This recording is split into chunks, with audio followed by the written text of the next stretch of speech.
दिन भर के कामकाज को समाप्त करके हम रात को सोने के लिए बिस्तर पर जाते हैं। जिस प्रकार हमारे शरीर को स्वस्थ रहने के लिए खाना पीना और नहाना बहुत ज़रूरी है, उसी प्रकार हमारे शरीर को अच्छी नींद लेना भी बहुत ज़रूरी है।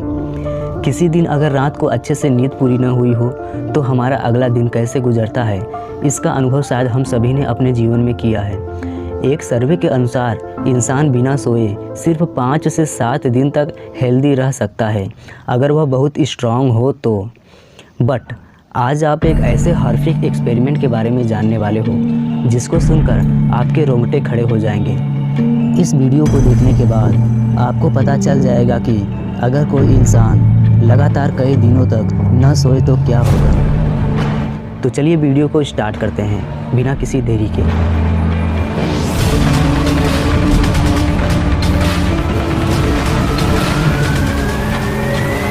पहले के समय में विश्व युद्ध के दौरान सैनिक अलर्ट रहने के लिए, कई दिन तक जगे रहने के लिए केमिकल्स का यूज करते थे। तो सभी देशों के पास अपना अपना केमिकल मौजूद था। यह देखते हुए रसिया ने अपना खुद का एक सबसे अलग केमिकल बनाना चाहा, जो सैनिकों को 1 दिन नहीं, 2 दिन नहीं, बल्कि पूरे 30 दिनों तक लगातार जगे रख सके। तो जैसा कि हम सभी जानते हैं, जब भी कोई केमिकल बनता है तो इम्प्लीमेंट करने से पहले या तो जानवरों पर या तो फिर जनता पर प्रयोग किया जाता है।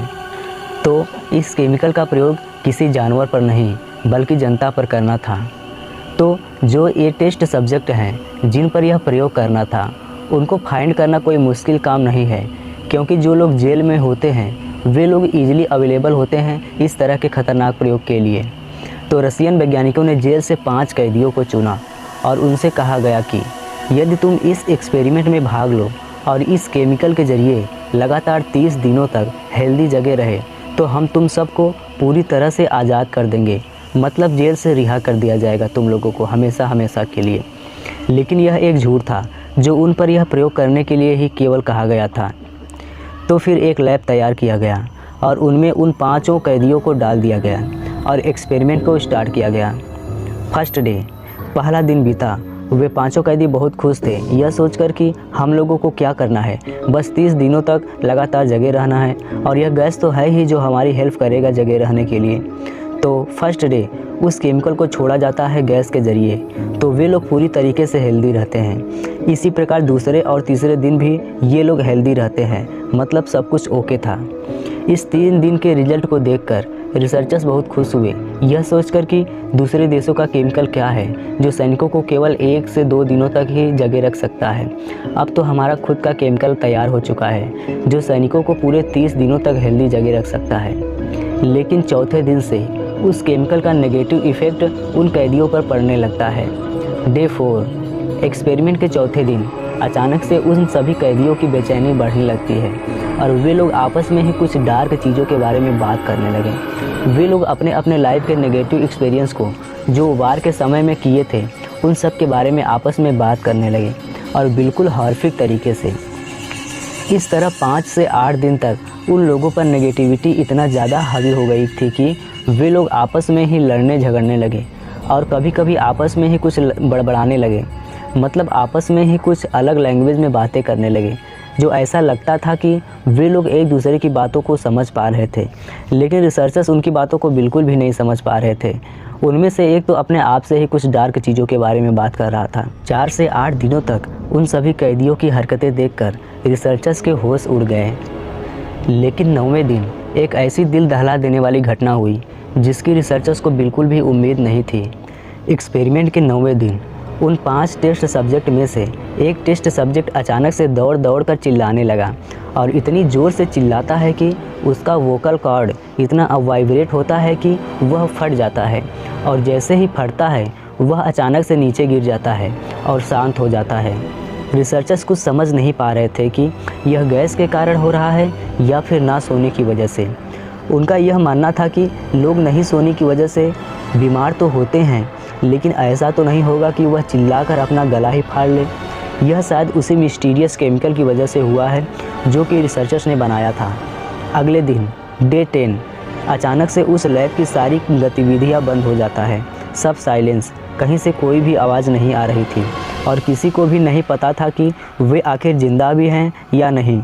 लेकिन लैब के बाहर रिसर्चर्स द्वारा रखे गए ऑक्सीजन मीटर वो फ्लक्चुएट कर रहा था। इसका मतलब अंदर जो 5 इंसान हैं वो जीवित तो हैं, क्योंकि वे सांस ले रहे हैं, यह ऑक्सीजन लेवल से पता चल रहा था। लेकिन वे लोग इतना शांत क्यों हो गए डे 9 के बाद, यह किसी को नहीं पता था। रिसर्चर्स हैरान थे। जब ऑक्सीजन लेवल दिखा रहा है कि वो लोग ज़िंदा है, तो आखिर वो सब है कहाँ, क्या हो गया है उन सबको। अब रिसर्चर्स के पास कोई चारा नहीं बचा सिवा उस चेंबर को खोलने के। वो लोग नहीं चाहते थे कि इस प्रयोग को बंद किया जाए 30 दिन के पहले, लेकिन इन सभी हॉरिफिक घटना को देखकर उन्होंने उस चेंबर को खोलने का निर्णय लिया। फिर रिसर्चर्स ने उस चेंबर में माइक से इंटरकॉम के ज़रिए यह अनाउंसमेंट किया कि देखो, हम अभी गेट खोलने वाले हैं और अंदर आने वाले हैं। तुम सब झुक कर बैठ जाना घुटनों के बल। अगर कोई होशियारी दिखाई या कोई दौड़ते हुए दिखाई दिया तो उसे हम गोली मार देंगे, और अगर तुम सब हमारी बात मानोगे तो हम तुम्हें कुछ दिनों के बाद हमेशा के लिए आज़ाद कर देंगे। जैसे ही यह अनाउंसमेंट किया गया, तभी उस गहरे साइलेंस में से एक आवाज़ आई, हम लोग फ्री नहीं होना चाहते हैं। मतलब हम लोग आज़ाद नहीं होना चाहते हैं। रिसर्चर्स यह सोचने लगे कि क्या वे लोग पागल हो गए हैं या फिर उस गैस के एडिक्टेड हो गए हैं। उन्होंने चेंबर को खोलने से पहले एक काम किया। वो लोग केमिकल युक्त गैस को बाहर निकालकर नॉर्मल गैस यानी फ्रेश एयर को अंदर जाने दिया। लेकिन जब वो गैस निकलने लगा, केमिकल का लेवल जैसे जैसे कम होता गया, वो लोग ज़ोर ज़ोर से चिल्लाने लगे और चिल्लाते हुए उस गैस को मांगने लगे। रिसर्चर्स की हिम्मत नहीं हुई उस चेंबर को खोलने की, लेकिन उन सभी ने हिम्मत जुटाकर सैनिकों की मदद से 15वें दिन उस चेंबर को खोला। तो उस खौफनाक दृश्य को देखकर उनके रोंगटे खड़े हो गए। उन्होंने देखा कि उन 5 में से एक नीचे गला हुआ पड़ा है, यानी कि उनमें से एक मर चुका है। उसके बॉडी के कई पार्ट बाहर निकले हुए थे, लेकिन बाकी के 4 अभी भी जिंदा थे। बट इससे खौफनाक तो तब हुआ जब उन्होंने देखा कि कुछ लोग उस मरे हुए बॉडी को और कुछ लोग अपने बॉडी के पार्ट को काट कर खा रहे थे, जबकि उस चेंबर में खाने पीने की सारी व्यवस्था की गई थी। जब उन लोगों को लैब में डाला गया था, तब 30 दिन के लिए पर्याप्त भोजन उपलब्ध किया गया था ताकि उन लोगों को कोई दिक्कत न हो। तो जैसे ही सोल्जर्स अंदर उनको पकड़ने के लिए गए, तो उन 4 में से एक दौड़कर सोल्जर्स पर हमला कर दिया। उस दिन 5 सोल्जर्स की डेथ हो गई थी। फिर अचानक से वो 4 नीचे गिर गए और शांत हो गए। कहीं वो लोग और आक्रमण न करें, इसलिए रिसर्चरों ने उनके बॉडी में मार्फिन को इंजेक्ट कर दिए, लेकिन फिर भी उन पर उसका कोई असर नहीं हुआ। इतना सब होने के बाद भी वो लोग केवल एक ही बात बोल रहे थे कि मुझे वो गैस चाहिए, मुझे वो गैस ला कर दो, वो गैस बहुत ही अच्छी है। फिर और भी सोल्जर्स आए उनको कंट्रोल करने के लिए, लेकिन उन 4 में से एक टेस्ट सब्जेक्ट की अचानक से हार्ट बीट होना बंद हो गया और वो फ्लोर पर गिर पड़ा। और पता है, सबसे हॉरिफिक चीज़ यह थी कि गिरने के बाद, हार्ट बीट बंद होने के बाद, यानी कि मरने के बाद भी उसके मुंह से केवल एक ही आवाज़ निकल रही थी, आई नीड गैस। यह बहुत ही डरावना था। फिर किसी भी तरीके से इंजेक्शन देकर उनको हॉस्पिटल में ले जाया गया उनके बाकी के पार्ट को सही करने के लिए। लेकिन उनको जैसे ही वहाँ से ले जाया गया तो उनमें से एक तुरंत मर गया। मतलब अब बचे हैं केवल 3, बाकी के 2 मर गए हैं। अब तीनों को हॉस्पिटल बेड पर बांध कर रखा गया। लेकिन उस बंधे हुए स्टेज में एक टेस्ट सब्जेक्ट ज़ोर से चिल्लाने लगा, फिर अचानक से शांत हो गया। जब डॉक्टर्स उसके पास आए तो वह टेस्ट सब्जेक्ट उनको देखकर हंसने लगा, बिल्कुल डिबिल वाली स्माइल में। वह धीमे स्वर में कुछ कह रहा था। फिर किसी तरह से एक नर्स ने उसको एक कॉपी और पेन हाथ में थमा दी और वह टेस्ट सब्जेक्ट अपने कपकपाते हाथों से कुछ लिखा। और आपको पता है उसने क्या लिखा? उसने लिखा था कीप कटिंग, मतलब काटते रहो, मेरे बॉडी के पार्ट को काटते रहो। और फिर बाकी के टेस्ट सब्जेक्ट भी दानों जैसे हंसने लगे और सभी मिलकर केवल एक ही बात बोल रहे थे कि आई वांट दैट गैस, मुझे वह गैस ला के दो, गैस बहुत अच्छी चीज़ है। फिर डॉक्टर्स ने पूछा तुम्हें वो गैस क्यों चाहिए? उसने कहा कि मुझे अवेक रहने के लिए चाहिए और मुझे नींद को भगाने के लिए चाहिए। तब वहाँ पर रिसर्चर्स का हेड आता है और कहता है कि इनको गैस चाहिए, तो एक काम करते हैं, हम लोग इनको वापस उसी चेंबर में रखते हैं। और फिर उन तीनों को हॉस्पिटल बेड के साथ उसी लैब में ले जाया गया और गैस को वापस छोड़ दिया गया। उसके बाद वो अचानक से हैप्पी होने लगे। लेकिन उन तीनों में से दो टेस्ट सब्जेक्ट की ब्रेन एक्टिविटी अचानक से बढ़ने लगा और वो दोनों मर गए। अब उनमें से केवल बचा एक टेस्ट सब्जेक्ट। उसके बाद एक रिसर्चर्स बस इन सभी से फ्रस्ट्रेट होकर गन निकाला और उस टेस्ट सब्जेक्ट की तरफ किया और बोला, अब तुम केवल लास्ट ही बचे हो, मैं तुम्हें गोली मार दूंगा। तुम बताओ तुम हो कौन, क्या आया है तुम्हारे अंदर, क्या तुम डेविल हो, गैस ने किया क्या है तुम्हें, तुम क्या चाहते हो, गैस मिलने के बाद भी तुम क्यों हंस रहे हो। उसके बाद वह हंसते हुए बोला, क्या तुम इतने आसानी से भूल गए हम कौन हैं? मैं तुम हूँ और तुम मैं हूँ। हम तुम्हारे अंदर का शैतान है जो कि हमेशा बाहर आने की कोशिश करते हैं और तुम हमेशा हमें दबाने की कोशिश करते हो, जो कि हमेशा हर एक इंसान के अंदर होते हैं।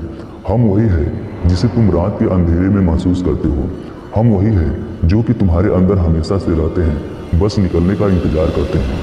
हम वही है जो तुम्हारे शैतानी दिमाग में डीपेस्ट एनिमल माइंड में रहते हैं। हम तुम सब एक हैं। हम तुम्हारे अंदर की वो बुराई है जो तुम हमेशा से छिपाते आए हो। उसके बाद वो रिसर्चर्स उसे गोली मार देता है उसके चेस्ट पर और ख़ुद को भी गोली मार लेता है और यहीं पर इस खतरनाक एक्सपेरिमेंट का द एंड हो जाता है। लेकिन सबसे बड़ा सवाल यह है कि क्या यह एक्सपेरिमेंट सच में हुआ था या फिर कोई काल्पनिक स्टोरी है। तो मैं आपको बता दूं कि इस खतरनाक एक्सपेरिमेंट की जानकारी को साल 2009 में क्रीपीपास्ता विकी नामक एक वेबसाइट पर किसी अनजाने अकाउंट के जरिए दुनिया के सामने लाया गया और यह लिखा गया था कि यह एक रहस्य था जिसको पूरी दुनिया से छिपाया गया था। दुनिया में 50% लोग ऐसे हैं जो इस एक्सपेरिमेंट को सच मानते हैं, लेकिन 50% लोग इसे गलत मानते हैं। तो दोस्तों, यह था दुनिया का सबसे खतरनाक रसियन स्लीप एक्सपेरिमेंट। इस एक्सपेरिमेंट को लेकर आपका क्या मानना है? क्या यह एक सच्ची घटना थी या फिर किसी लेखक की कहानी? हमें कमेंट के माध्यम से ज़रूर बताएं और इस वीडियो को अपने साथियों के साथ शेयर भी करें। वीडियो को अंत तक देखने के लिए आप सभी का बहुत बहुत